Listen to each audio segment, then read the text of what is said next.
Ito yung mga bagay na dapat mong matutunan bago ka mag-20s. Kaya habang maaga pa, dapat mong malaman to. Mabilis lang to. Number 1, money management.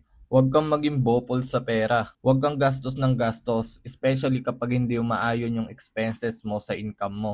Learn to save, invest, at iwasan mo ang utang. Number 2, skills over diploma. Hindi lang sapat na matalino ka or pagiging honor student kung wala ka naman actual skills. Marami akong kakilalang cum laude pa, sobrang galing sa school dati pero hirap makahanap ng trabaho kasi wala silang experience sa real world skills. Kaya invest in your skills. Kayang-kaya natin pagsabayin yung diploma at saka pag-invest sa skills. Pangatlo, sobrang halaga ng connection. Ito na siguro yung pinakamahalagang tip ngayon. Kasi kahit gaano ka kagaling, kung hindi ka kilala or hindi ka magpapakilala, mahihirapan kang umangat or makakapasok sa trabaho. May isa akong kaibigan na isang beses pa lang siya nag-intern sa isang event pero dahil nagpakilala siya at naging madiskarte, may nag-refer sa kanya sa isang malaking company. At boom, may trabaho na agad siya kahit fresh grad pa lang.